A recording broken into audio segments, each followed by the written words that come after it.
আমার মায়ের পায়ের তলে আমার আল্লাহ দিয়েছে। জোরে বলেন সুবহানাল্লাহ। অতএব বাবারে, জান্নাতের চাইতেও দামি আমার আপনার মায়ের পাখানি। এজন্য বলছে মায়ের দিলেতে ব্যথা কখনো দিও না, কখনো দিও না।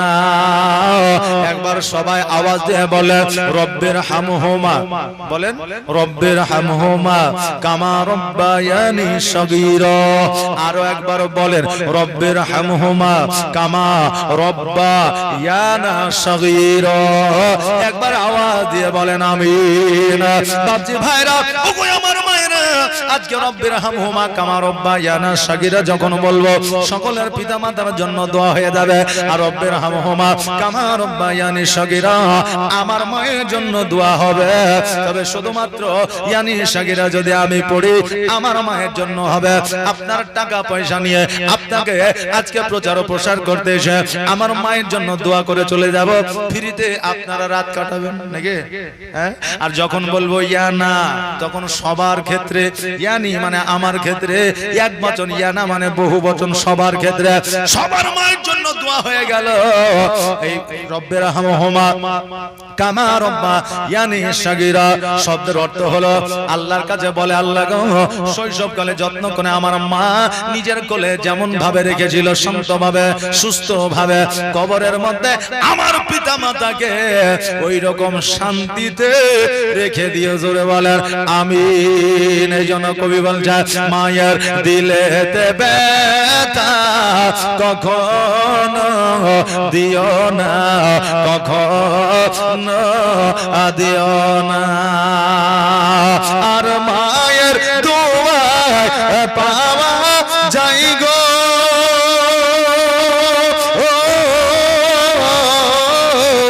মায়ের দোয়া পাওয়া যাই গো, জান্নাতের ঠিকানা।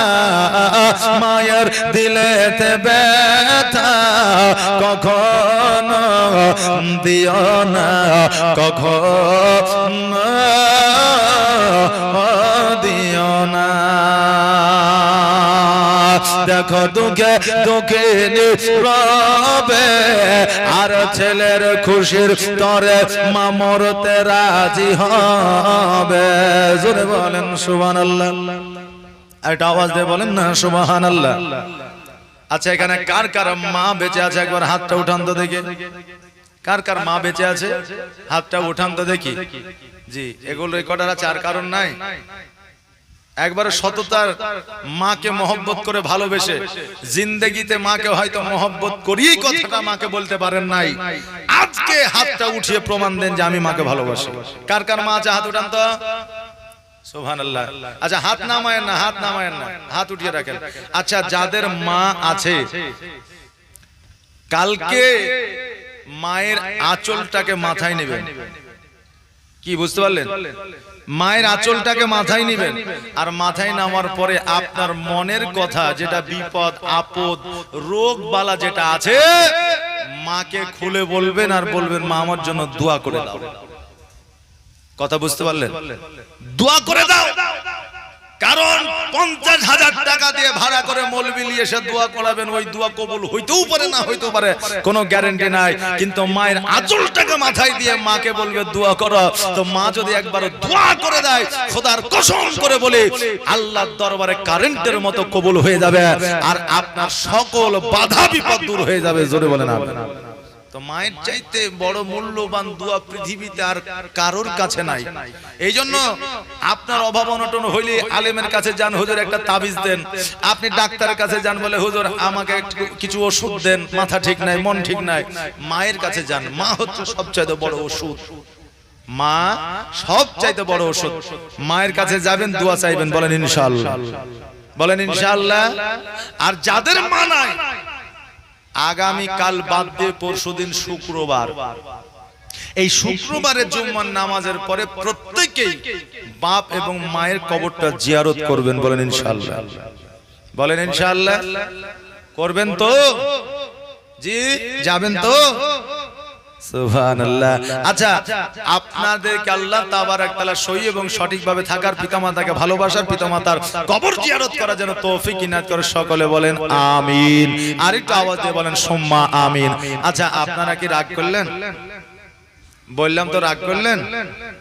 আচ্ছা, পিতা মাতার চাইতে বড় সম্পদ জগতে আর নাই, আছে নাই? এই জন্য শ্রদ্ধা ও সম্মান করিবেন। কবি কি বলছে?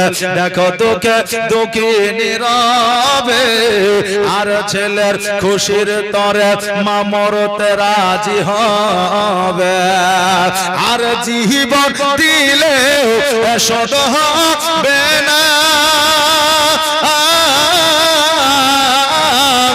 জীবন দিলেও শত হবে না, মায়ের এক ফোঁটা দুধের দেনা, মায়ের দিলেতে ব্যথা কখনো দিও না, কখনো দিও না। এ মা বোনেরা, খালারা, একটু আগে আসেন না গো। আচ্ছা, এই জায়গাটা থেকে পাপ করেছে নাকি? হ্যাঁ, না পিঁপড়ে টিপড়ে আছে? সুবহানাল্লাহ। আচ্ছা, কিছুই না, এই জায়গাটা ভালো যায়। মা একটু আগে আসেন, মা বোনেরা আসছে, পেছনে বসবে, একটু আগে আসেন, চলে আসেন। সুবহানাল্লাহ। এই জায়গাটা চরল নাই যে বালি বেশি আছে, হ্যাঁ, মোটামুটি জায়গা ঠিকই আছে। এই মায়েরা উঠেন, আসেন, আসেন মা গো, চলে আসেন। সুবহানাল্লাহ। একটু সামনে চলে আসেন। জাযাকাল্লাহ, মাশাআল্লাহ। আসেন। সুবহানাল্লাহ। আমার চাইতে বড় বড় ইন্টারন্যাশনাল বক্তা আছে। আমি তো আপনার পাশের গায়ে ছেলে, নাকি বলে? হ্যাঁ, আমার চাইতে ইন্টারন্যাশনাল বক্তা আছে। ওনাদের বক্তব্য শুনবেন তো উঠে যাইতে মন যাবে না। হ্যাঁ, তো আসেন। আমি শুধুমাত্র টেলার, আসল পিকচার আবি বাকি হ্যায়। তা আপনারা আসেন, আমি টেলার। এখনই যদি জায়গা যদি রেজিস্ট্রি না করতে পারেন, ভবিষ্যতে রেজিস্ট্রি হবে না, আর রেজিস্ট্রি না হলে রেকর্ডও হবে না, বুঝলেন? কারণ এ শায়ের বাদ চলে যাবেন। এ শায়ের শুধু জগতে হয়নি, আখেরাতেও এ শায়ের হবে। কি বলেন? আখেরাতেও এসআইআর হবে। আজকে যখন স্বাস্থ্য সাথীর কার্ডের লাইন হয়েছিল, বুঝলেন, তখন ইট দিয়ে আর পাথর দিয়ে বালি দিয়ে লাইন দিয়ে, বুঝলেন, যখন ইট দিয়ে পাথর দিয়ে হইল না, তখন মারামারি হুড়াহুড়ি, আমার আগে ছিল, আমার আগে ছিল, বুঝলেন না? তো এই স্বাস্থ্য সাথীতে আমাদের উপকার কি হইতো? যতদিন বাঁচতাম আমাদের রোগ বালা হইলে ওটার মাধ্যমে আমাদের চিকিৎসা হইতো, নাকি? হ্যাঁ, তার জন্য এত মারামারি। আর যেখানে অমর ভোর থাকবো, আমরা যদি মসজিদে যাই করি হুড়াহুড়ি, তো সারা উমর ভর জান্নাতে থাকবো। কিন্তু আমাদের জান্নাতের চাইতে আমাদের স্বাস্থ্য সাথীর কার্ডের দাম আমাদের কাছে বেশি, নাকি? এখানে লাইন নাই, কিন্তু ওখানে লাইন। দেখবেন জানাজার নামাজের পেছনে নাকি বেশি। সুবহানাল্লাহ। জাযাকাল্লাহ। দেন একজন 200 টাকা দিয়েছে। তো জানাজার নামাজের পেছনে নাকি বেশি, কিন্তু ওই জানাজার নামাজে দেখবেন মানুষ আগে যা দাঁড়ায়। পেছনেও যদি কেউ থাকে, তোমাকে হটনারে তো ছোট ছেলে পেছনে যা, মুরব্বী মানুষ আমি আগে দাঁড়াবো। মানে কোনো উদ্দেশ্য নাই, একটা উদ্দেশ্য, আর যে মারা গেছে তার সন্তান আদি ভাই বন্ধু আছে, বলবে আমার মা আমার আব্বা মারা গেছে, জিন্দেগিতে চলার পথে যদি ভুল করে তো ক্ষমা করে দিয়েন, আর আমার বাড়িতে 4টি ডাল ভাতের ব্যবস্থা হয়েছে, আপনারা খাইয়া যাবেন, নাহলে খাবারটা নষ্ট হবে। এইটুকু কথা শোনার লাগে ও আগের কাতারে মায়ের পিট করে যাবে। তাছাড়া ভেরি ইন্টারেস্টিং জানাতে কিছু আছে নাকি? নাই। পেছনে নাকি বেশি, কিন্তু আগে দাঁড়াবে। আর নামাজে বুঝলেন আগে নাকি বেশি, অথচ ও পেছনে যে দাঁড়াবে, বুঝলেন না? পেছনে যে দাঁড়াবে। তো এই জন্য আমি বলবো বাপজি ভাইরা, নামাজে আগে যান, কিন্তু আগে গেলে আগে আপনাকে জানতে হবে, তারপরে আগে যেতে হবে। আগে নেকি মানে আমি কিছু জানি না, আগে দাঁড়িয়ে গেলাম তাহলে হবে? একজন নতুন বিয়ে করেছে, বুঝলেন, শ্বশুর বাড়িতে গেছে জুম্মার দিন, এখন শাশুড়ি বলছে বেটা মসজিদে যাও না গো, নামাজটা পড়ে আসো না গো। তো এখন বলছে মান সম্মানের ব্যাপার, তো তাহলে একটা লুঙ্গি দেন, নামাজটা পড়ে আসে। এখন শ্বশুরের নতুন লুঙ্গি দিয়ে দিয়েছে, ওকে খাঁচাও না, খড়খড়িয়া লুঙ্গি পিনেছে, তো আগে একটু বাড়িয়ে আছে, পেছনে একটু বাড়িয়ে আছে, ওই লুঙ্গি পিনে চলে গেছে, জিন্দেগিতে নামাজ পড়েনি। ও বলছে যে কোথায় দাঁড়াবো, তো ইমামের পেছনে যে দাঁড়াইছে। এখন ইমাম সাহেব নামাজে দাঁড়াইছে, আল্লাহু আকবার, রুকু সেজদায় গেছে। এখন জামাইও রুকু সেজদায় গেছে, আর ওর খড়খড়িয়া লুঙ্গি পেছনে বাড়িয়েছে। আর যেমনই পেছনে বাড়িয়ে যাওয়া বুঝলেন, হ্যাঁ, এবার রুকু সেজদা থেকে যেমনই উঠতে গেছে, জামাইয়ের লুঙ্গি কিন্তু উঠে গেছে, মানে মাথায় বাইরে উঠে গেছে। এখন ও মনে মনে ভাবছে মনে নামাজের মধ্যে আছে, বুঝলেন না, ও তো নামাজ পড়েইনি, কি করে জানবে। এখন পরের রেখাতে ও একবারে প্লেস করে ইমামের লুঙ্গিতে মাথা ভরে ইমামের লুঙ্গি তুলে দিয়েছে। এখন ইমাম সাহেব বলছে, ওই পাগলা, তো ও ঘুরিয়ে বলছে, ওই পাগলা, বলছে ইয়ে কার বেটা রে, তো চমকের জামাই, বাড়ি কোথায়, বলে বসন্তপুর, বুঝলেন। হ্যাঁ, তো বুঝলেন, এরকম না জানা যদি না থাকে তো আগের কাতারে যায়েন না, আগে জানবেন বুঝবেন তারপরে আগের কাতারে যাবেন। নেকি বেশি আছে মানে আগে চলে গেলেন তাহলে কিন্তু ফেসে যাবেন। এখন বলছে যে আগে আসবে তার পরীক্ষা আগে নেওয়া হবে। এখন ও জানেই না কিসের পরীক্ষা, এখন আগে যায় দাঁড়িয়ে আছে, ওকে প্রশ্ন জিজ্ঞাসা করছে মান রব্বুকা, তো বলছে হা হা লাদরি, জানে না, বুঝলেন না, তা আগে জানতে হবে তারপর আগের কাতারে যাইতে হবে। বাপজি ভাইরা, আমার মায়েরা, ওই ইমাম মুসলিম রাদিয়াল্লাহু তাআলা আনহু, যিনি নবীর আওলাদ ছিলেন, যিনি নবীর বংশধর ছিলেন, যারা নবীদের প্রতি জুলুম সহ্য করতে পারতেন না, ওই বৃদ্ধ মহিলার প্রতি জুলুম হবে, ইমাম মুসলিম কেমন করে সহ্য করবে? বেরাদা,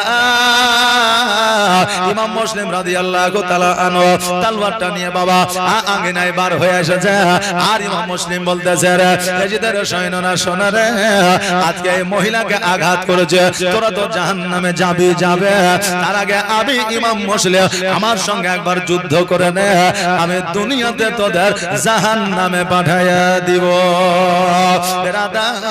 এবার হযরত ইমাম মুসলিম রাদিয়াল্লাহু তাআলা আনহু যুদ্ধ যেন বাবা শুরু করে দিলা, একে একে কলার গাছ কাটার মতো করে কাটতে আরম্ভ করে দিয়েছে। এরা এখন যুক্তি করে নিয়েছে, এইভাবে যদি আমরা একে একে ইমাম মুসলিমের কাছে যাওয়া তো দূরের কথা, আমরা সবাই একসঙ্গেও যদি চলে যাও, তবে ইমাম মুসলিমকে লড়াই করে পারা যাবে না। অতএব শক্তির বলে লয়, কৌশলে তাকে আমাদের আয়ত্তে নিয়ে আসতে হবে। ভাইরা, আমার নবীর আওলাদ যিনারা ছিলেন, তিনারা কূটনীতি রাজনীতি বাবা বুঝতেন না। যারা চতুর চালাক ছিলেন তারা বাবা কূটনীতি রাজনীতি বুঝতো। এবার ওই আপনার ইয়াজিদের সৈন্যরা বলল, ইমাম মুসলিম শোনো, আমরা যুদ্ধ করে তোমাকে পারবো না, তবে একটা কথা তোমাকে দিতে পারি। বলে কি কথা? বলে তোমার ছোট্ট ছোট্ট দুইটা সন্তান আছে, মোহাম্মদ আর ইব্রাহিম আছে। বলে আমি না কথা দিলাম, আজকে তুমি যদি আমাদের কাছে অ্যারেস্ট হয়ে যাও, যদি স্যালেন্ডার হয়ে যাও, যদি আমাদের কাছে আত্মসমর্পণ করো, আমরা কথা দিলাম তোমার দুই সন্তানকে এবং তোমাকে সোনার মদিনায় পৌঁছায়া দিব। ইমাম মুসলিম রাদিয়াল্লাহু তাআলা আনহু বলে, ইয়াজিদের সৈন্যরা শোনো রে, আমার নিজের জীবন বিলীন করে দেব, আমি তোমাদের কাছে আত্মসমর্পণ করব, কিন্তু তোমরা আমার দুর্বলতা মনে করিও না, আমি তোমাদের যুদ্ধে পারবো না এটা ভাবিও না। আজকে প্রাণের মায়া জানের মায়া করে আমি তোমার কাছে অ্যারেস্ট হয়েছি এটা মনে করিও না। শুধুমাত্র আমার দুইটা সন্তান, মা হারা যাদের মা নাই, মায়ের মায়া মমতা পায় না, মায়ের আদর যত্ন পায় না, আজকে ওই সন্তান দুইটার জন্য আমি তোমাদের কাছে আত্মসমর্পণ করলাম। আজকে আমার নবী বলে দিয়েছে, যাদের বাবা না জগতের মধ্যে সন্তানেরা এতিম, ওই সন্তানের মা যদি বেঁচে থাকে, সন্তানের মা যদি সন্তানের দিকে লক্ষ্য করে, ওই মা যদি আর জিন্দেগিতে বিবাহ না করে, আল্লাহ রাসূল বলে দিয়েছে তার জন্য জাহান্নাম হারাম হয়ে যাবে। জোরে বলেন সুবহানাল্লাহ। যদি মা মারা যায়, বাবা যদি বেঁচে থাকে, যদি ওই বাবা যদি বিবাহ দ্বিতীয় না করে, তবে ওই বাবার জন্য জাহান্নাম হারাম হয়ে যাবে। বাবারে মশলা আমি দিতেছি না, তবে যদি তার প্রয়োজন থাকে তবে সে বিবাহ করতে পারে। এখনো বিবাহ করব না। আর তলে তলে গুনাহ করবেন, জান্নাত পাওয়া তো দূরের কথা, জান্নাতের খুশবুও পাবে না। কথা বুঝতে পারলেন না? জি বাবা, এই জন্য বেরাদার আপনাদেরকে বলে দিয়ে যা, ওই রকম আমার ইমাম মুসলিম বলতে আছে আমার সন্তান দুইটা হলে মায়ের স্নেহ পাই নয়, মায়ের যত্ন পাই নয়, মায়ের আদর পাই নয়। আরে ইয়াজিদের দলেরা, আজকে আমার সন্তানের জন্য আমি তোমাদের কাছে আত্মসমর্পণ করলাম। পৃথিবীতে এমন বাবা না, এমন মা না যে নিজের জান বাঁচানোর জন্য সন্তানকে মৃত্যুর মুখে ঠেলে দেবে।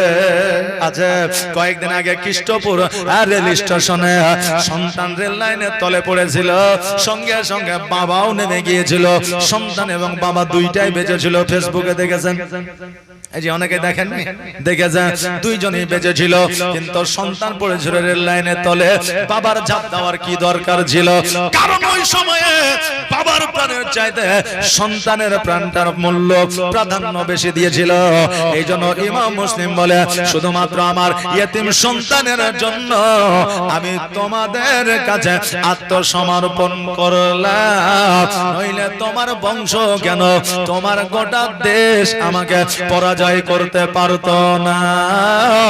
আজকে এদের যদি মা থাকতো আমি তোমাদের কাছে আত্মসমর্পণ করতাম না। কেন না, এই বাচ্চা দুটোর দিকে আমি তাকাইলে আমার নবীর কথা মনে পড়ে।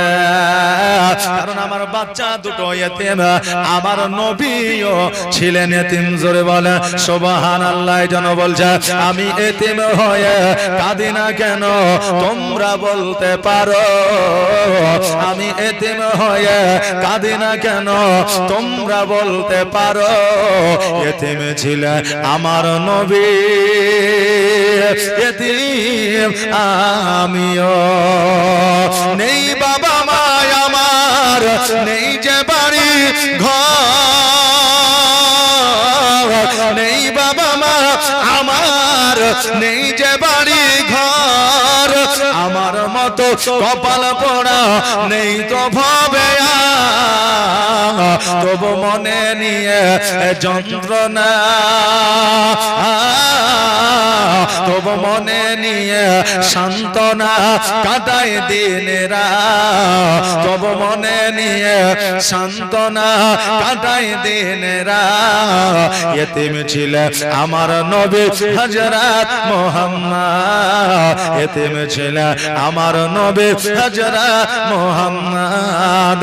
আমি এতিম হয়ে কাঁদি না কেন, তোমরা বলতে পারো আমি এতিম হয়ে কাঁদি না কেন, তোমরা বলতে পারো এতিম ছিলেন আমার নবী,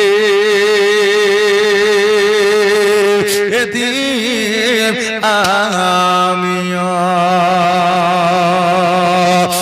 বাবাদের ভাইরা, ইমাম মুসলিম রাদিয়াল্লাহু তাআলা আনহু চিন্তা করে, আল্লাহ গো, আজকে দুই সন্তানের দিকে তাকাইয়া আমি এদের কাছে আত্মসমর্পণ করলাম। যদিও তাদের কথার কোনো দাম নাই, মান নাই, তারা কখনো কি বলে তারা নিজেও জানে না। ইমাম মুসলিম রাদিয়াল্লাহু তাআলা আনহু বলে আমি নিজেকে আত্মসমর্পণ করলাম। ঢাল বাবা কেড়ে নিল, তলোয়ার নিয়ে নিল, আর পেছন দিকে হাত করে যেন হাত দুটাকে বেঁধে দেওয়া হলো। সারা কুপার মধ্যে রাস্তা দিয়া হাঁটায়া হাঁটায়া ইয়াজিদের দরবারে নিয়ে যাওয়া হলো। এবার ইয়াজিদ ও যেন বলতে আছে, ইমাম মুসলিম শোনো রে, আজকে তুমি ইমাম হোসেনকে চিঠিপত্র লিখে দিয়ে যা। ইমাম মুসলিম শোনো, আজকে আমি যে সিংহাসনে আছি, আজকে সিংহাসনের কারণে আমি যে জায়গাতে আছি, এই জায়গার কারণে আজকে জগতের মধ্যে তোমাকে বেঁচে থাকতে দেওয়া হবে না, অতএব তোমার প্রাণ কেড়ে নেওয়া হবে, তোমাকে কতল করে দেওয়া হবে। ইসলামিক মানুষ যারা, শরীয়তি মানুষ যারা, মুসলমান যারা, মুমিন আপনার কতল হইলে তাদেরকে বাবা শহীদ বলা হয়। কিন্তু বেধর্মী যারা তারা কিন্তু কতলই বলে, শহীদ কিন্তু বলে না। আমাদের ঘরে এমন মুসলমান আছে যারা শহীদদেরকেও মৃত্যু বলে ঘোষণা দেয়। একবার আওয়াজ দিয়ে বলে নাউজুবিল্লাহ। শহীদেরা তো দূরের কথা, যারা নবের কালেমা পড়ে মৃত্যু বরণ করে তাদের লাশ পোকামাকড়ে খাইতে পারে না। একবার জোরে বলা যাবে না সুবহানাল্লাহ। ভাইরা, তাই আজকে জগতের মধ্যে শাহরুখ খানের দিওয়ানা হয়েন না, আজকে দেবের দিওয়ানা হয়েন না, আজকে কোন নেতার দিওয়ানা হয়েন না। দিওয়ানা যদি হতে হয় আমার নবীর দিওয়ানা হয়ে যায়, এই জগৎ মঙ্গল হবে, পরের জগৎ মঙ্গল হবে, বলেন ইনশাআল্লাহ। হ্যাঁ বাপজি ভাইরা, আজকে তিনারা নবীকে ভালোবেসে নিজের জীবন দিয়েছে, এটা ঠিক, কিন্তু কিয়ামত পর্যন্ত ইতিহাসের পাতায় তাদের নাম কানা বাবা জল জল করবে। আজকে ইমাম মুসলিম রাদিয়াল্লাহু তাআলা আনহু বলে, ইয়াজিদের শোনারে, আজকে এরা আমাকে কথা দিয়েছে, আমাকে আমার সন্তানকে মদিনায় পৌঁছায় দেবে। আজকে আমাকে তোমরা শহীদ করে দাও, কোন দুঃখ ব্যথা বেদনা যন্ত্রণা আমার হবে না। হাসি মুখে খুশি মুখে আমার প্রাণ তোমার তলোয়ারের আগে আগায়া দেব, গর্দান আগায়া দেব। কিন্তু একটা রিকোয়েস্ট তোমার কাছে, আমার সন্তানকে তোমরা সোনার মদিনায় পৌঁছায়া দিও। আজকে তিনটা ওসিয়ত আমার তোমরা পূরণ করে দিও, আর আমার জীবনের মায়া দয়া রইবে না। বলে কি ওসিয়ত বলো? বলে ওসিয়তটা পালন করবে। বলে আগে শুনি কি ওসিয়ত, আগে তো বলো। বলে পূরণ করে করব কি করব না সেটা আমার ব্যাপার, ওসিয়তটা আগে বলো শুনি। আমার ইমাম মুসলিম বলল, এক নম্বর ওসিয়ত হলো আমার কচি কচি দুইটা নূরানিময় চারাওয়ালা সন্তান মুহাম্মদ ইব্রাহিম তাদেরকে মদিনায় পৌঁছায়া দিও। দ্বিতীয়ত হইলো আমার এই কুফাতে থাকার কারণে কিছু কিছু জায়গায় ধার দেনা হয়ে গেছে, বাকি হয়ে গেছে, আমার ঢালটা তালওয়ারটা বিক্রয় করে আমার ঋণগুলো পরিশোধ করে দিও। আর তৃতীয় নম্বর হলো আমাকে শহীদ করার পরে আমার লাশটাকে, আমার দেহটাকে দূর করে ছুড়ে ফেলে জঙ্গলে দিও না। আজকে আমাকে অন্যথায় ছাদের উপরে রেখে দিও না, আজকে খালি রাস্তায় ফেলে রেখে দিও না। আমার জন্য একটু কাফন দাফনের ব্যবস্থা করে দিও। এবার ইয়াজিদ কত বড় জাল্লাদ একবার দেখে। হায় রে, আমাদের ঘরে কিছু মুসলমান আছে যারা ইয়াজিদকে আপনার রাদিয়াল্লাহু তাআলা আনহু বলে, জোরে বলেন নাউজুবিল্লাহ। অনেকে ইয়াজিদের প্রশংসা করে, নাম করে। আজকে তারা কি এই ইতিহাস পড়ে না? তারা কি বই পড়ে না? তারা কি ন্যূনতম জ্ঞান অর্জন করে না? যে ইয়াজিদ ইমাম মুসলিমকে বলেছিল, ইমাম মুসলিম রে, তোমার সন্তানকে মদিনায় পৌঁছায় দিব, এটার গ্যারান্টি দিতে পারবো না। তোমার লাশটাকে দাফন কাফন করব, এটারও গ্যারান্টি দিতে পারবো না। তবে ঢাল আর তালওয়ার খানাকে বিক্রয় করে তোমার ঋণ পরিশোধ করে দিব, কেননা এতে আমার রাজত্বের উপকার আছে। বাবা, ওই ইয়াজিদের মন ও মানসিকতা কেমন ছিল একবার দেখেন। ইয়াজিদ বলল, আর দেরি করা যাবে না, দেরি করা যাবে না, এই ইমাম মুসলিমকে ছাদের উপরে নিয়ে যা, আর নিয়ে যাওয়ার পরে তাকে শহীদ করে দে। ইমাম মুসলিম বলল, এরা তো আমাকে কথা দিয়েছিল আমাকে সোনার মদিনায় পৌঁছায় দিবে, আমার সন্তানকে সোনার মদিনায় পৌঁছায় দিবে। ইয়াজিদ মেজকে হাসি দিয়া, শয়তানে হাসি দিয়া বলল, হ্যাঁ ইমাম মুসলিম শোনো, তারা কথা দিয়েছে, আমি তো কথা দিই নাই, কারণ তারা হইল সৈন্য, তাদের কথার কোনো মূল্য নাই, এরা তো রাজা না, কারণ এদের কথা রাজার কাছে চলবে না। আমি যদি কথা দিতাম তবে তুমি বলতে পারতে, কারণ এদের কথার কোনো গুরুত্ব না। সৈন্যদেরকে অর্ডার দিল, হ্যাঁ সৈন্যরা যাও যাও ছাদের উপরে নিয়ে যাও। আর ছাদের উপরে নিয়ে যাওয়ার পরে আজকে ইমাম মুসলিমকে শহীদ করে দাও। বাবারে, ছাদের উপরে নিয়ে যাওয়া হলো, হাত আর পা গুলোকে বাবা বাবা বেঁধে দেওয়া হলো। ইমাম মুসলিম করজনে আবেদন রাখে, ইয়াজিদের সৈন্যরা আজকে তোমাদের নবীকে কি মনে পড়ে না? নবীর কথাগুলো কি স্মরণে আসে না? আজকে নবীর আওলাদের প্রতি একটু দয়া মায়া কি হয় না? ইয়াজিদের সৈন্যরা আমি তোমাদের কাছে প্রাণের ভিক্ষা চাইব না। কেন না আজকে তোমরা মানুষের মতো মানুষ হইতে পারলা না, তোমাদের কাছে আমি প্রাণ ভিক্ষা চাইব না। অতএব শোনো রে, আমি আজকে অনেক সময় ধরে পিপাসায় রয়েছে, একটু পানি যদি আমাকে দাও, আমি পানিটা পান করে নিতে যাই, তারপরে আমাকে শহীদ করে দাও। এবার বাবা একে অপরে আলোচনা করলো, বলে পানি দিবি রে? তো বলছে শেষ সময় পানিটা দিয়ে দে, এমনি তো শহীদ হয়ে যাবে, শহীদ তো করেই দেবো, ছাড় তো দিব না, তো পানি একটু দিয়ে দে। লোটাতে করে পানি নিয়ে আসলো। পানি নিয়ে আসার পরে ইমাম মুসলিমের হাতটা বাবা ছেড়ে দেওয়া হলো। ওই সময়ে ইমাম মুসলিম রাদিয়াল্লাহু তাআলা আনহু তিনি যদি মনে করতেন আমি এখান থেকে চলে যাব, যুদ্ধ করে আমি এখান থেকে বার হয়ে যাব পারতেন, কিন্তু পানিটা যখন বাবা পান করতে গেলে ওই বৃদ্ধ মহিলার বাড়িতে যে যুদ্ধ করেছিল, যুদ্ধের সময় ইয়াজিদের তলোয়ারে যেন একটা আঘাত গলার মধ্যে লেগেছিল, আর পানিটা যেমনই পান করতে যাবে অমনি যেন একটা কাশি বের হলো, আর কাশির সঙ্গে সঙ্গে রক্ত বের হইয়া ওই পানির মধ্যে যেন পড়ে গেল। আর ইমাম মুসলিম রাদিয়াল্লাহু তাআলা আনহু বুঝে নিলেন, বাবা আজকে এখান থেকে আমার হায়াত শেষ, দুনিয়ার পানি জগতের পানি আর আমার পান করা হবে না। আল্লাহ আমার জন্য হাউজে কাউসারের পানি নির্ধারিত করে ফেলেছে। জোরে বলেন সুবহানাল্লাহ। বাপজি ভাইরা, ওগো আমার মায়েরা, ইমাম মুসলিম রাদিয়াল্লাহু তাআলা আনহু বললেন তোমাদের পানি নিয়ে যাও, পানি তোমাদের পান করব না, তবে একটা কথা তোমাদের বলে দিয়ে যা, এখনো পর্যন্ত আমাকে তোমরা শহীদ করো, কিন্তু তাতেও আমার রাগ নাই, তবুও তোমাদের সঙ্গে নিয়ে আমি জান্নাতে যাব, যদি আমার দুইটা সন্তানকে ইমাম হুসাইনের কাছে যদি পৌঁছে দিতে পারো। ইয়াজিদের সৈন্যরা বলল, না না, তোমার দুই সন্তান জগতের মধ্যে আর বেঁচে থাকবে না। এই কথা বাবা আলোচনা হতে আসে, এমন সময় একজন সৈন্য বলল, কথা বলে আর কি হবে, যত জগতের মধ্যে আর থাকবে না, দেরি নয়, গল্প আর কথা নয়, তলোয়ারটা বাবা চালিয়ে দাও।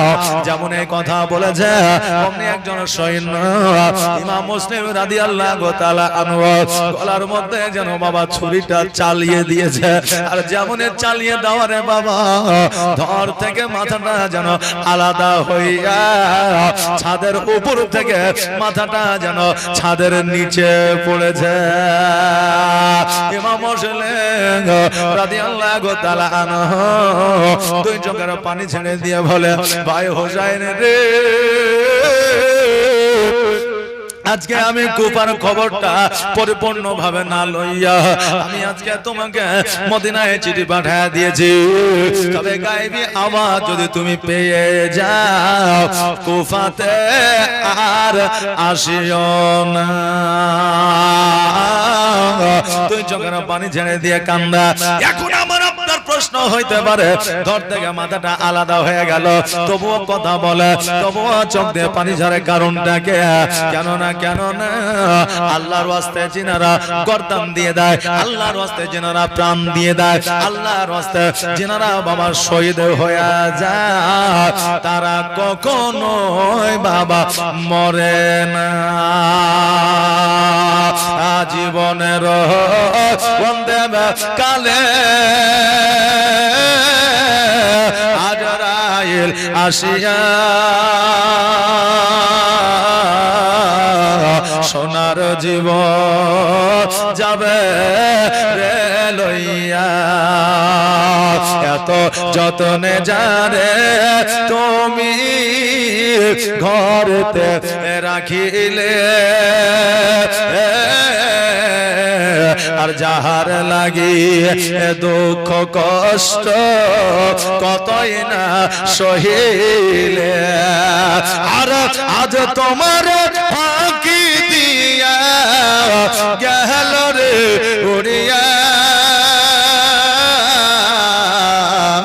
সোনার জীবন যাবে রে লইয়া কবর তোমার এ মাটির ঘর মাটির বিছানে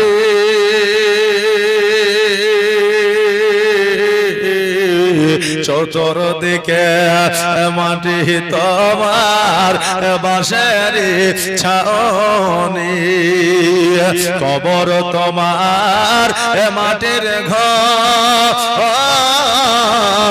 মাটির বিছানে চতুর্দিকে মাটি তোমার বাঁশের ছাউনি আর কেমন করে রইবি রে ভাই ওই অন্ধকার কবরে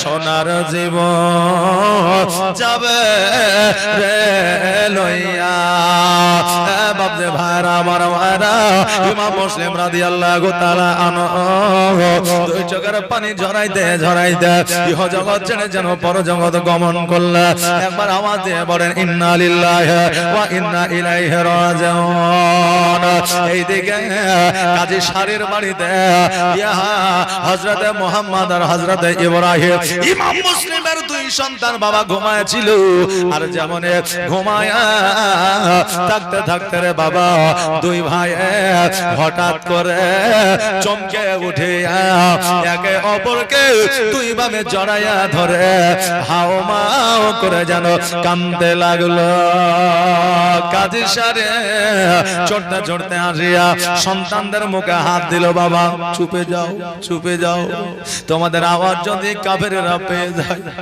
তোমাদেরকে ধরে নিয়ে যাবে আর তোমাদেরকেও শহীদ করে দিবে বাচ্চা বাচ্চা দুই সন্তান বলে চাচা গো আজকে আব্বাকে আমরা দেখতে পাই না আজকে আব্বা আমাদের সঙ্গে দেখা করতে আসে না ওগো চাচা আমরা যখন বিছানায় ঘুমাইয়াছিলাম আমরা স্বপ্নের মাধ্যমে দেখলাম আমার আব্বাকে শহীদ করে দিয়েছে আরেকজন ভাই বলে ভাই রে তুমি যে স্বপ্নটা দেখেছো আমিও সেই স্বপ্নটা দেখেছি ভাই রে আমার নবী বলে দিয়েছে আওলাদে রাসূল যারা হয় তাদের স্বপ্ন কখনো মিথ্যা হয় না চাচা গো সত্যি করে বলো আমাদের আব্বা কোথায় আছে চাচা আজকে যতক্ষণ পর্যন্ত না বলিবা আমাদের দুই ভাইয়ের কলিজায় শান্তি আসবে না গো চাচা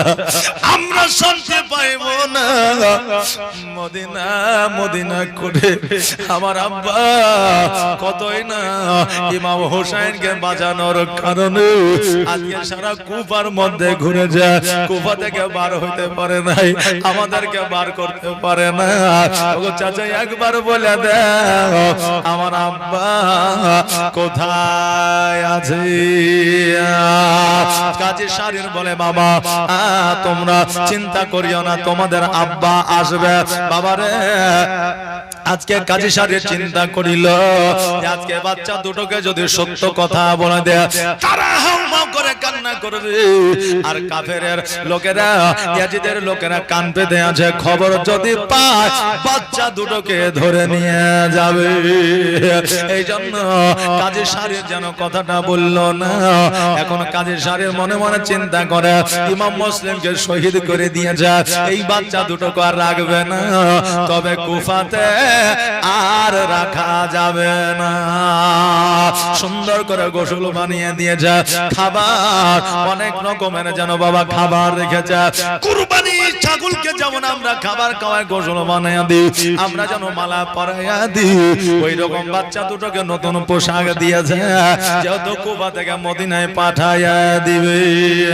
যেহেতু নবীর মেহমান ওই বাচ্চা দুটোকে খাইতে দিয়েছে খাবার যেমনই বাচ্চারা মুখে দিতে যাবে অমনে অপর ভাই যেন দুই চোখের পানি ছেড়ে দিয়ে কান্দে, ভাই এই খাবার কেমন করে খায়, আমার আব্বাকে না দেখা যায়। দ্বিতীয় ভাই উনিও যেন খাবারটা রেখে দিল, আর খাবারটা রেখে দেওয়ার পরে কাজের শারীরকে ডাক দিয়া বলে, চাচা গো আমাদের রাত্রি বেলায় বললেন না, সকাল বেলায় বললেন না, আপনার পা দুখানা ধরে বলে আমার আব্বা কোথায় আছে একবার বলে, আমাদের মনে শান্তি পাই না, আমাদের দিলে শান্তি পাই না, আমাদের চোখের পানি বন্ধ হয় না, একবার বলে আমার আব্বা কোথায় আছে।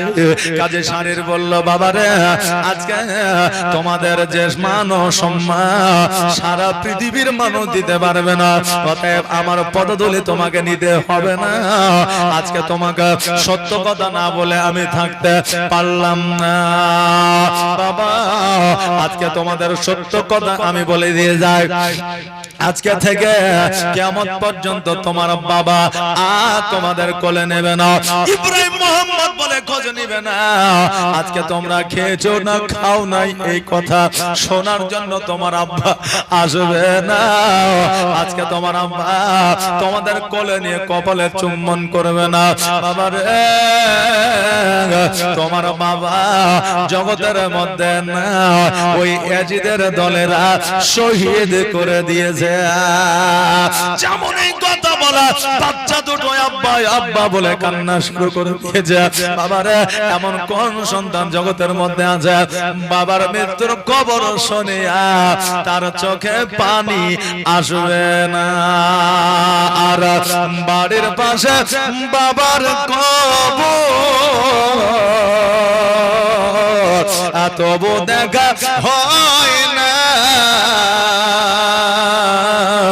আজ বাবা আমার ভুলে গেলে ভোলা তো যায় না।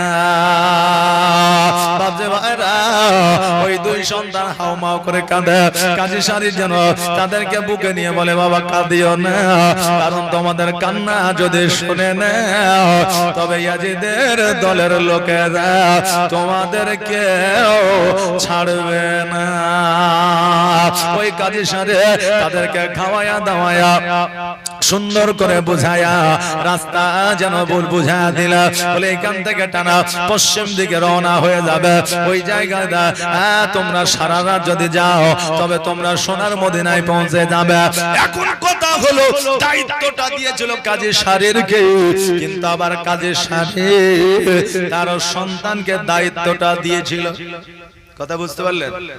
এই জন্য যদি কেউ ওসিয়ত করে যায় নিজে পালন করার চেষ্টা করবেন, কারণ আপনার মধ্যে যে গুরুত্বটা থাকবে আপনি যাকে দায়িত্ব দিবেন তার মধ্যে সেই গুরুত্ব থাকবে না, থাকবে না। এই জন্য আপনাকে আপনার বাপ মা আত্মীয় স্বজন যদি ওসিয়ত করা যায় ওই ওসিয়তটা নিজে পূরণ করার চেষ্টা করবে। কাজী শারীর একটা ভুল করেছিল, ওই ভুলটা হইল আজকে ওই বাচ্চা দুটোকে নিজে মদিনায় না পৌঁছে দিয়া তার সন্তানের কাছে দায়িত্ব দিয়েছিল, বাবারে আমি বৃদ্ধ হয়ে গেছি, আজকে তুমি জোয়ান আছো, বাচ্চা দুটোকে কোলে করে লইয়া একটু সোনার মদিনায় পৌঁছায়া দিও। কিন্তু কাজী শারীর সন্তান এবার ওই বাচ্চা দুটোকে নিয়ে চলতে আরম্ভ করলো। চলতে চলতে এবার যাওয়ার পরে তার কাছে একটা খবর আসলো যে কুফা থেকে কাফেলা মদিনাতে যাবে, ওই কাফেলার সঙ্গ যদি বাচ্চা দুটোকে ধরা দিতে পারে তবে আমার আর মদিনায় যাওয়া লাগবে না, বাচ্চারা অটোমেটিক মদিনায় পৌঁছায়া যাবে। এগুলোকে বলা হয় অলস। কি বলা হয়? অলস। এরা জিন্দেগিতে তারা কোনোদিন কোনো কিছু করতে পারবে না, ভবিষ্যতে তাদের আলো আসবে না, অন্ধকার হবে। যার মধ্যে পরিশ্রম নাই সে জিন্দেগিতে পপুলারিটি অর্জন করতে পারে না। ওই কাজী শারীরের সন্তান বাচ্চা দুটোকে বলল, ওই দেখো সামনে একটা জলজল করে লাইট জ্বলে, ওই লাইটটা আর কারণ নয়, ওটা হলো কাফেলার লাইট, আলো। ওই আলোটার সঙ্গ তোমরা নিয়ে না তবে তোমরা সোনার মদিনায় পৌঁছায়া যাবে। আচ্ছা বলেন বাবা, আচ্ছা আমাদের সম্মুখে যদি মৃত্যুর খবর পাওয়া যায়, কার মন ভালো থাকবে? থাকবে? আচ্ছা যদি এখনই এলান হয়ে যায় এই পাড়াতে যে আপনার বসনপুরে একটা বাঘ ঢুকে গেছে, যাকে পাচ্ছে তাকে ধরছে, আচ্ছা বলেন জালসাই লোক থাকবে? জি বলেন, জালসাই লোক থাকবে? বলে বাইচা যদি থাকে তো আবার জালসা হবে, তবে এই রাউন্ডে বাড়ি যায় নাকি? একটা বাঘের ভয়ে গোটা ব্লককে ব্লক পেরেশানিতে থাকবে, মুর্শিদাবাদ ডিস্ট্রিক্ট পর্যন্ত, বুঝলেন না? তো মরণ যখন আমাদের আপনাদের চোখের সামনে থাকবে তখন কি করব নিজেই খুঁজে পাবো না। কিন্তু নবীর আওলাদের মরণের কি ভয় ছিল না? তাদের মাথায় একটাই চিন্তা ছিল, কখন সোনার মদিনায় পৌঁছাবো আর আমার চাচা ইমাম হোসেনের কাছে খবরটা দেব যে কুফার মানুষ ভালো না, ভালো না। কিন্তু তাদের মরণের ভয় ছিল না। ইমাম হোসেনের কাছে খবরটা দেওয়া তাদের আসল উদ্দেশ্য ছিল। ওই কাজী শারীরের সন্তান বাচ্চা দুটোকে যখন একটা আলো দেখিয়ে দিল, ওই বাচ্চা দুটো ছুটতে আরম্ভ করলো। বাবারে ছোট্ট ভাই বলে, ভাই আমি আর দৌড়াতে পারি না। এখন বড় ভাই বলে, আর একটু দৌড়াও, ওই লাইটের অনেকটা কাছে চলে এসেছি। কিন্তু বাবা লাইটের কাছে যাইতে পারে না। দেখবেন অনেক সময় আমরা যখন রাত্রে বেলায় চলি, চন্দ্র উঠে আকাশে, উঠে না? তা আমরা চললে দেখবেন চন্দ্রটাও মনে হচ্ছে চলছে, তাই কেন? দেখবেন খালি মাঠের ওই পারে, যেমন এটা হলো বসনপুর, আমার বাড়ি শেখপাড়া, মাঝখানে শুধু মাঠ, তাই কেন? এখন জল ট্যাঙ্কি এখান থেকে দেখা যায়, অনেকে হয়তো দেখতে পান জল ট্যাঙ্কি। তো জল ট্যাঙ্কির উপরে যদি একটা লাইট লাগিয়ে দেওয়া হয় তো মনে হবে না যে শেখপাড়ায় আছে, মনে হবে যে আমাদের মাঠে আছে, দেখে ওই রকমই মনে হবে, তাই না? যে হ্যাঁ, তো বাচ্চা ছেলে ওই লাইট কোথায় জ্বলছে তারা জানে না, কিন্তু তারা মনে করছে এই লাইটটাই আমাদের ঠিকানা। তারা ভেবে নিয়েছে যেহেতু তাদেরকে লাইটটা আলোটা দেখিয়ে দিয়েছে, তোরা মনে করছে এই লাইটটাই আমাদের ঠিকানা। এই লাইটকে, এই আলোকে লক্ষ্য করে বাচ্চা দুটো ছোট বাচ্চা দৌড়াতে পারে না। কিন্তু বাবা রে, কিন্তু দৌড়ানো বন্ধ করলে হবে না।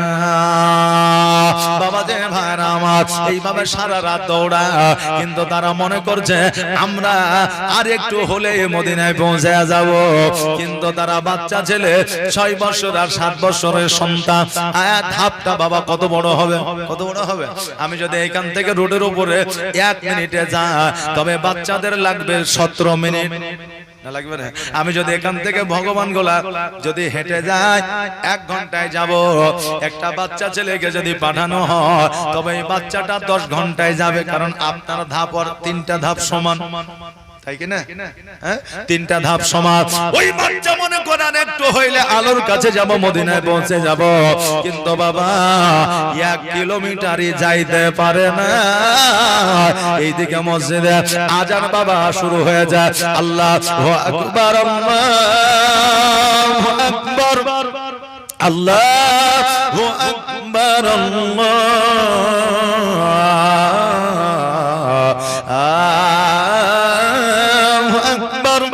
আশহাদু আল্লা ইলাহা ইল্লাল্লাহ,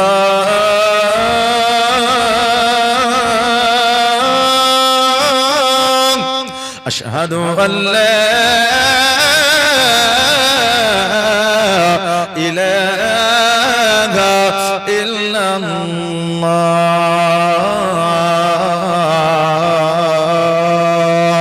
আসসালাতু খায়রু মিনান নাওম,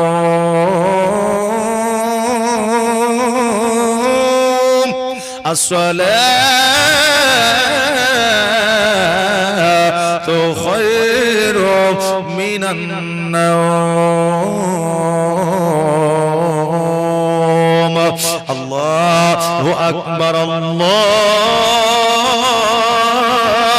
আকবার, লা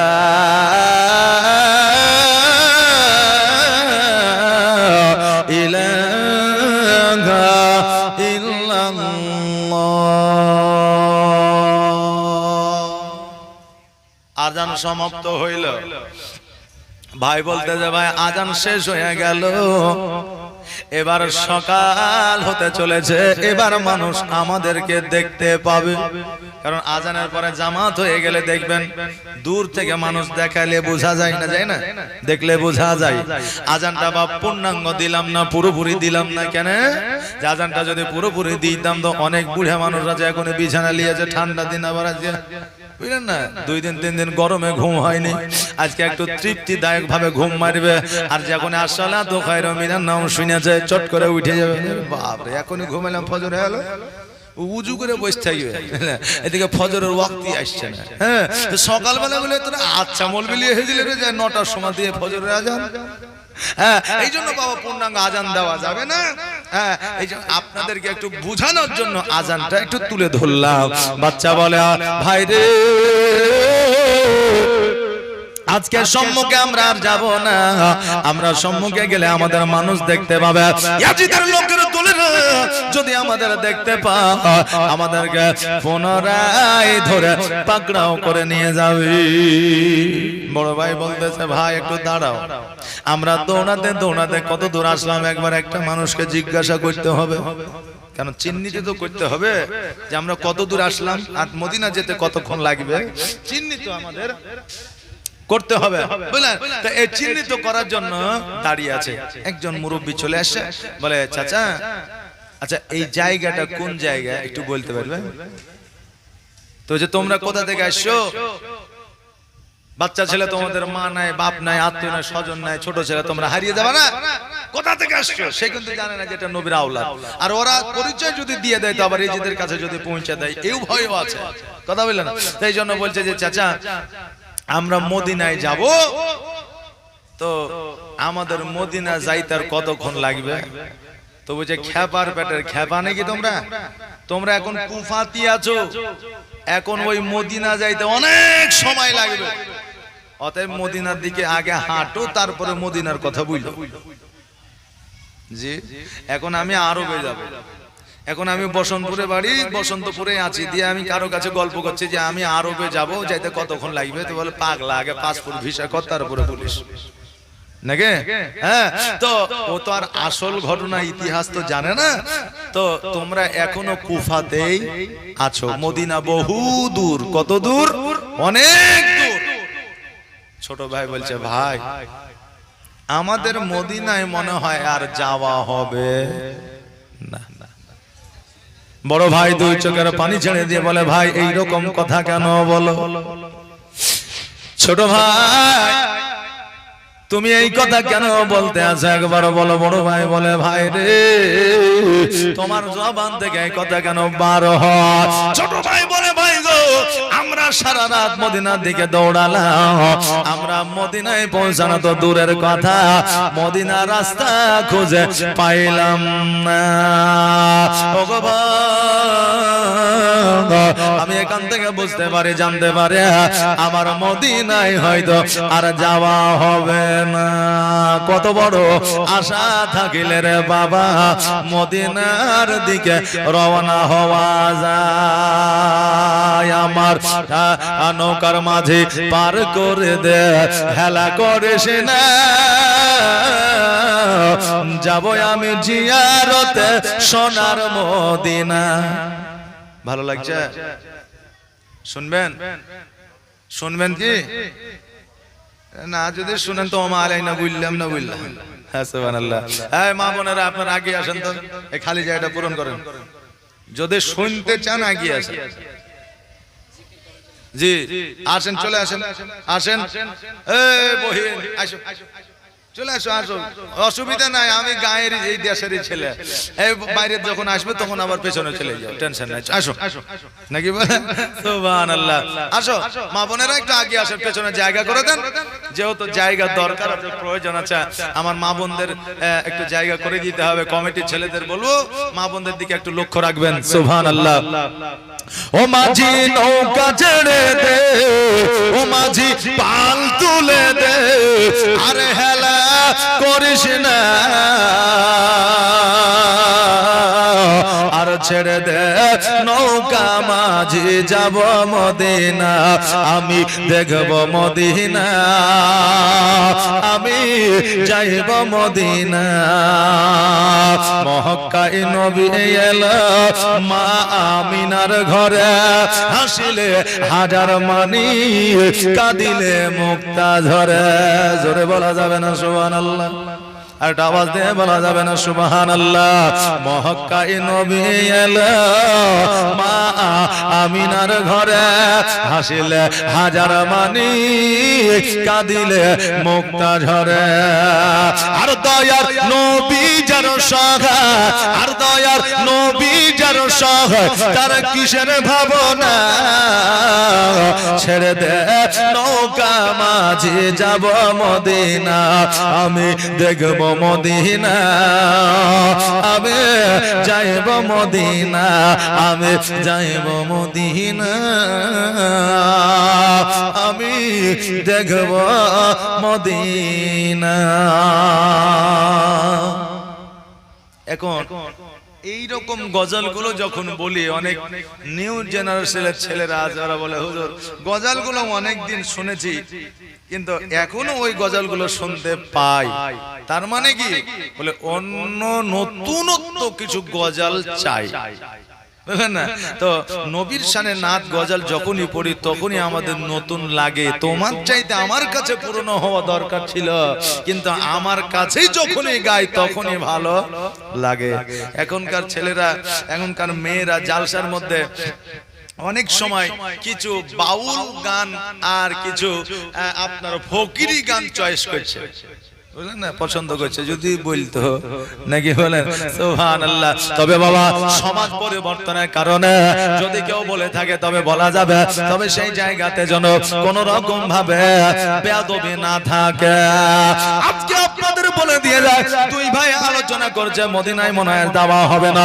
বড় ভাই বলল ভাই রে এ মা বোনেরা এই জায়গাটা খালি থেকে গেল কেন যে আসেন না গো আসেন এরপরে যে বক্তা আসবে বলবে যে বক্তা শুধু বক্তব্যই দিয়ে গেছে পরিবেশটা ঠিক করতে পারে বলবে কি বলবে না যে পরিবেশটা ঠিক করতে আচ্ছা বলেন পরিবেশ আমাদের একটা ঈমানের অঙ্গ আজকে আমাদের কাছ থেকে মানুষ পরিবেশ শিখবে আর যদি এই সভাতে দেখে পরিবেশ এইরকম যে এক জায়গায় কাঁঠালের গাছ আর এক জায়গায় আপেলের গাছ আর এক জায়গায় মৌসুমের গাছ তো বলি ইয়ে বাগান মালিকের মনই ঠিক ছিল নাকি বলে সুবহানাল্লাহ মা বোনেরা আসেন গো একটু আসেন এই খালি জায়গাটা একটু পূরণ করেন মা আমার খালা আমার আসেন সুবহানাল্লাহ সুবহানাল্লাহ এই মা ডাক শোনার জন্য কত কষ্ট করতে হয় মা বোনদের নাকি আর আমি এত সুন্দর করে মা বলছি তো কিছু মনেই করছি সুবহানাল্লাহ আসেন মা গো একটু এই খালি জায়গাটা পূরণ করেন পরবর্তীতে বক্তা আসবে আরো মা বোনেরা আসবে যার শেষ ভালো তার সব ভালো আজকে শেষের রাত্রি আজকে মা বোনেরা ভাইরা বাপজিরা সবাই আসবে জোয়ান ছেলেরা চিন্তা করছে মৌলবি তুমি যত খুশি বকো খিচুড়ি দেওয়ার সময়তেই আমাদের যত সময় আমরা দিব বুঝলেন না হাইরে সাদের বাতাসা তোর জন্যই আশা সুবহানাল্লাহ তবে আমার কথা বাবা রাগ করেন না হ্যাঁ আমি একটু দেশের মানুষ তো তাই একটু কড়া করে বলছি নাকি সুবহানাল্লাহ আপনারা কি রাগ করলেন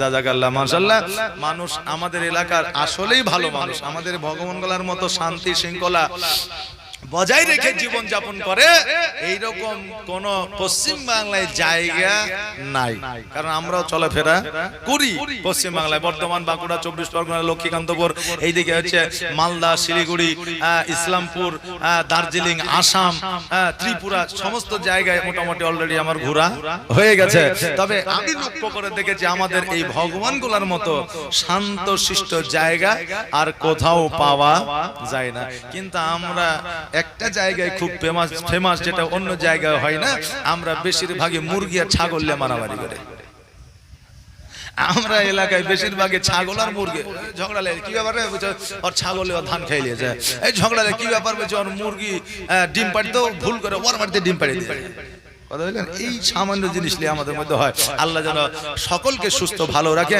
এবং বিপদ আপদ থেকে এবং ফিতনা ফাসাদ থেকে যেন বাঁচিয়ে রাখে সকলে বলেন আমিন সুম্মা আমিন এখনো জায়গাটা পূরণ হলো না গো এই দেশের মা বোনেরা বাংলায় বুঝে না হুজুরকে দিয়ে ইংরেজিতে বলাইতে হবে মনে হয় হুজুর একটু ইংরেজিতে বলে দিয়েন তো। সুবহানাল্লাহ, জাযাকাল্লাহ, মাশাআল্লাহ। আসেন, সময় কম, জীবনটা একটু আগিয়ে নিয়ে যায়। ততক্ষণ পরের বক্তা যে আসবেন উনি ঠিক করে নেবেন। আমার পরে যিনি আসছেন বুঝলেন, উনার রাগ সবসময়, যদিও বলা উনি শুনলে পারে আবার রাগ করবে আমার উপরে। উনার রাগ সবসময় মোটামুটি গরমই থাকে। এই যে সভাতে যদি কোন রকম দুর্বলতা বিশৃঙ্খলা যদি ঘটে উনি কিন্তু সহ্য করবে না, বুঝতে পারলেন তো? এই জন্য যা করার আমার বেলায় করেলেন, কারণ আমার ধৈর্য সহ্য আছে। উনি কিন্তু একদম খুব কঠোর, মানে পরিবেশ দূষণ করতে দেবে না উনি। আমি দেখেছি, এবং ওনার সম্মুখে একটু ভালোভাবে থাকবেন, এটা আপনাদের শিক্ষাটা দিয়ে গেলাম, মনে রাখবেন, না হলে উনি কিন্তু কাউকে ছাড়ে না। এইটা আমাদের স্মরণে রাখতে হবে। তবে মা বোনেরা, আপনাদের ইজ্জত মালিক আল্লাহ, বেইজ্জতের মালিক আল্লাহ, সুসম্মানে আল্লাহ আপনাদেরকে সম্মানিত করুক, এই দোয়াই করি। তবে এই খালি জায়গাটা আপনারা নিজে নিজে পূরণ করে নেন, আপনাদের মান সম্মান বজায় থেকে যাবে। যেহেতু উনি বিদেশি আলেম, উনি গিয়ে হয়তো কোথাও বলতে পারবে যে এমন একটা জায়গায় গিয়েছিলাম, লোক ছিল না ঠিকই, কিন্তু পরিবেশটা ভালো ছিল। অনেকে বলে না যে যা খানা যেমন তেমন, গোস্তটা খুব সুন্দর ছিল, বলে কি বলে না? আচ্ছা, গোস্তটা যা হয়েছে ডালটা কিন্তু বাম্পার ছিল, বলে তো কিছু জিনিসের নাম আমাদের দরকার আছে। তো পরিবেশটা কমসে কম আমরা সুন্দর করি। একবার দরুদ পড়েন, আল্লাহুম্মা সাল্লি আলা মাওলানা মুহাম্মদ ওয়া আলা আলি মাওলানা মুহাম্মদ সাল্লাল্লাহু তাআলা আলাইহি ওয়াসাল্লাম। ওই বাচ্চা দুটো একে অপরে ভাই ভাই বলে, ভাই রে চলো আমরা গাছের উপরে উঠে যাব, আমরা সারা দিন গাছের উপরে থাকব, নিচে দিয়ে মানুষ চলাফেরা করবে, আমাদের দেখতে পাবে না। আবার যেমনই সন্ধ্যা হয়ে যাবে আমরা মদিনার দিকে রওনা হয়ে যাব। আরে ওই বাচ্চা দুটো গাছের উপরে আছে, কিন্তু ওই বাচ্চা দুটো গাছের বেশি উপরে যাইতে পারবে না, একটু গাছের নিচে আছে। তারা মনে করছে আমরা অনেক উপরে আছি, তাদের ভাবনা, তাদের চিন্তা, জি বুঝলেন না? তাদের ভাবনা চিন্তা যে আমরা অনেক উপরে আছি, কিন্তু বেশি উপরে নাই।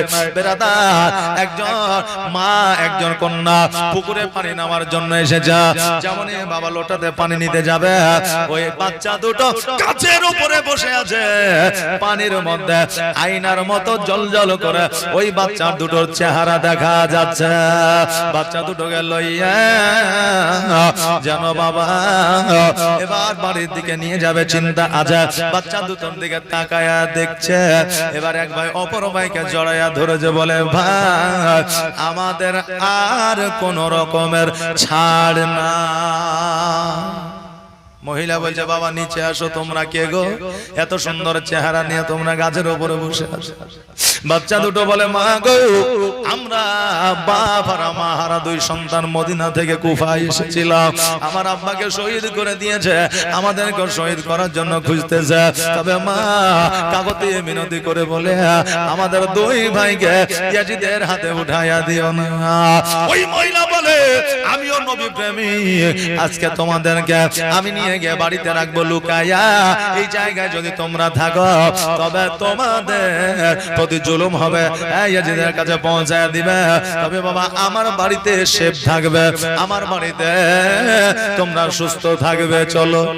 তবে বিশ্বাস করতেও পারে না, আবার না বিশ্বাস করলেও কোনো রাস্তা পাওয়া যায় না। এবার বাচ্চা দুটো গুটি গুটি করে আপনার নামলেন, আর নামার পরে আজকে ওই বাচ্চা দুটোকে ওই মা বাড়িতে নিয়ে গিয়ে গোসল বানায়া দিলা, খাবার খাইয়ে দিলে, খাবার খাইয়ে দেওয়ার পরে চাদর গায়ে দিয়া বাচ্চা দুটোকে যেন বাবা ঘুম পাড়াইয়া দিলেন। আরে আমরা যদি নবীর আওলাদ পাইতাম আমরাও সুন্দর ভাবে শুয়াইয়া দিতাম, বলেন ইনশাআল্লাহ। বাপজি ভাইরা, আজকে ওই নবীর আওলাদের মহব্বতে, নবীর প্রেমের, নবীর আওলাদের প্রেমে পড়িয়া আজকে আপনাদের কাছে গতকালকের মতো একটা আবদার আমি রেখে যাই রে বাবা। 5টা বাপজি আমার 1000 করে দিতে পারবেন না? 5টা বাপজি 1000 করে। 5টা বাপজি জোয়ানরা মনে করছে যারা বুড়ে আছে তারাকে বাপজি বলে, তারাই দিও, আমরাকে বলেনি। তবে নওজোয়ান যারা আছে তাদেরকেও বলছি 1000 করে 5টা ভাই আমার অতি তাড়াতাড়ি করে আসবে, আর আসার পরে খোদার ঘর মসজিদকে উদ্দেশ্য করে দান করে যাবে।